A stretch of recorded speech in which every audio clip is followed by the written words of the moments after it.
Hi, welcome to Highland Homesteading. Today we're doing an update on our chicken coop and run.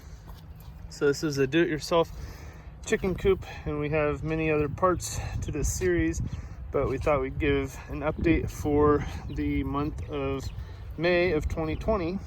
And we have our 4 chicks in here that are about 7 weeks old. We haven't been real good about doing weekly updates because we've quite frankly been busy with trying to keep the garden going, and we've had it very many weeks that have been very hot, and it's already 90 degrees at about 10 a.m. today. So I've been trying to keep our chickens cool, and so that's kind of how I'll start this video.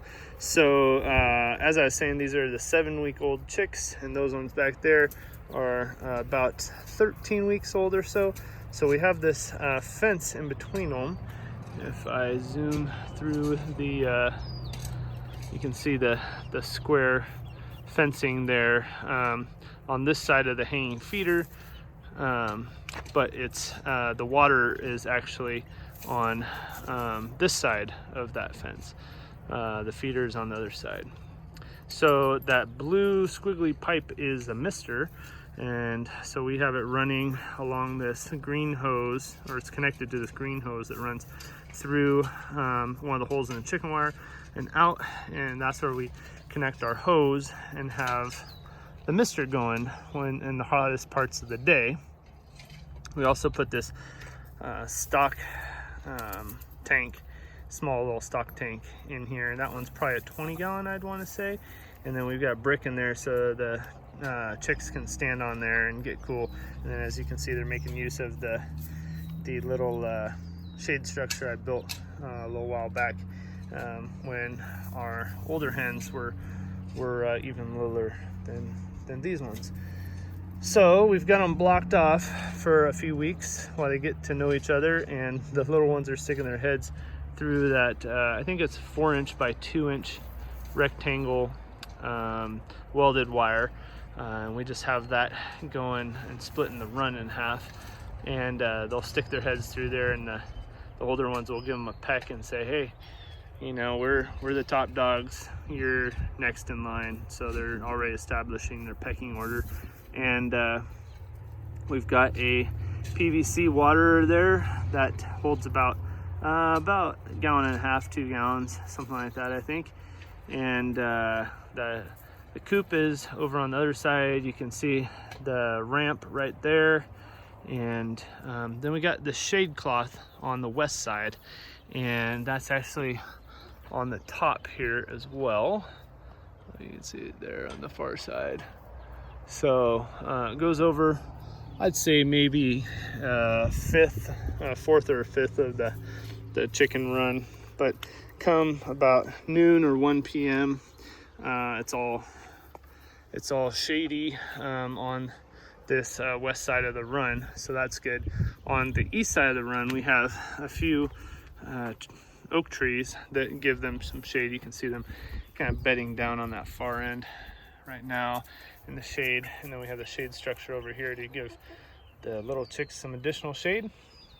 Anyway, this run, we do have some hot wire running along the bottom, and it comes from the solar charge controller there, the solar energizer, and goes down and goes all along the base of the chicken run and chicken coop, just to deter any larger predators from investigating too much further than they would if it didn't have any deterrent like that. So also keeps our dogs at bay. They sniffed it the first few days and got a zap. One of our dogs only needed it once, and she's never stepped within 10 feet of the chicken run or chicken coop again. So it's kind of overkill for her, but for our younger puppy, he's tested it out quite a few times, and he largely leaves them alone. He's right here with me as always. Hey, Scout. Yeah, he's a good dog. So Scout's coming up on a year old now. He's probably 10 months now, I guess. Maybe 9 or 10 months. We rescued him from the Coconino Humane Association up in Flagstaff, and we think he's a Catahoula cattle dog mix, but he's a good dog, really good guardian dog. He wants to protect this property more than life itself. He loves it. He loves straw. He loves browsing on the grass. He loves chicken poop a little bit too much. Throughout the yard we have this chicken tractor that's over there. We've got a video on that, and we've been moving that throughout the yard. It's been a little bit too hot lately. We've been wanting to give them more shade and the mister and the extra water and shade cloth and whatnot. So last week or so we haven't had them in the chicken tractor, but we put both the young ones and the older ones in there, and they've done just great. So let me take you around and show you the coop.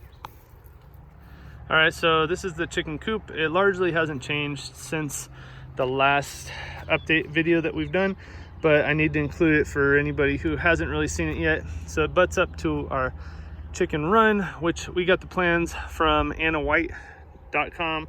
She's got great do-it-yourself plans, but we modify it slightly. We also put some of the extra siding from the coop up here just to get the last afternoon sun and block a little bit more than the shade cloth does, and it also blocks some of the wind. We have some pretty windy days here in the central highlands of Arizona, but we have a 4x8 foot sheet of plywood for the roof, and it's a 3x7 foot sheet for the bottom, so we just cut down a 4x8 for that. It's running on two 2x6 pressure treated sled legs, I guess. Skids is what I'm looking for. So they're just the same timbers that we used for the bottom of the chicken run as well. And then I built a little hallway there. It's got a bunch of cobwebs, a little hallway with a small roof, just to let the chickens go in and out. But you can see we've got hot wire all the way around, and then as they come around here, we got some of our cover crop, this wheat that's growing. You can check out some of our videos on the cover crop as well. But right here we have the hot wire just going across, and then we made kind of a makeshift gate until I build an actual gate. I'm gonna make some panels similar to how our chicken run door is, and just make a short gate here about the same height, but then just run the hot wire along the top and along the bottom, and we'll just use some hardware cloth or something like that for the panel. Probably just be made out of 2x4s, make it real simple. But we got some hinges on the side. We got these two vents. In the winter I was running a cord through here. I actually still have this plug right here, so the cord basically will run through that hole, and then I will attach that to there so that I can run a cord and have a heat lamp through there. But that's how it looks on the outside, and I just have this piece of wire to hold the post for now, and I just sneak through here, just bend over that post, and then over here we have a window latch or window bolt, and that's just real simple. This goes over like that. We got this handle here, and then it opens up, and we got a nest box right there, and the automatic chicken door, so that has a light sensor up in the corner there, and it goes down a little bit after sunset, and it comes up a little bit before sunrise, and it has worked flawlessly. I highly recommend a setup like this. It is so great if we're out a little bit too late to get the chickens in and close the door, and we feel like they're very safe and secure. We've got this roost bar here that goes along there. That's a 2x3, and I decided to give them the flatter, wider spot to actually stand on, because I read a lot about foot issues and them having troubles gripping more round roost bars, so I decided to go for that. But then I put in some this natural roost bar down here, and actually I find that at least one chicken uses that each day, more often during the day. They all tend to be kind of along here at night, all 6 of them, and I'm not sure why they prefer that side, but they do. Whether it's hot or cold, they tend to prefer that side, and you can kind of see all all the chicken feces over there, but we just cleaned this out yesterday actually, so they're making a mess compared to what they used to, and they're also molting. It's been so hot, and then we have their grit in here right now and their calcium, because out there it's harder to get it to them. We got some natural roost bars in here, just fed into the chicken wire, and Iris, our barred rock, is very much enjoying the roost bars on a regular basis.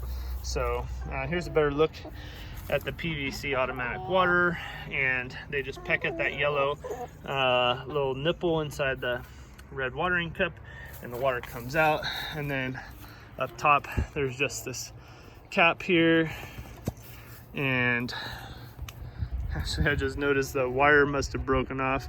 I don't think my wife let me know about that, or the boys, whoever saw it last, but we keep water in there, and like I said, it holds about 1.5 gallons to 2 gallons of water. So that's about it. If you have any questions, please let us know in the comments. We really appreciate all the views and everybody who's subscribed to our channel thus far. If you haven't subscribed, I wish that you would.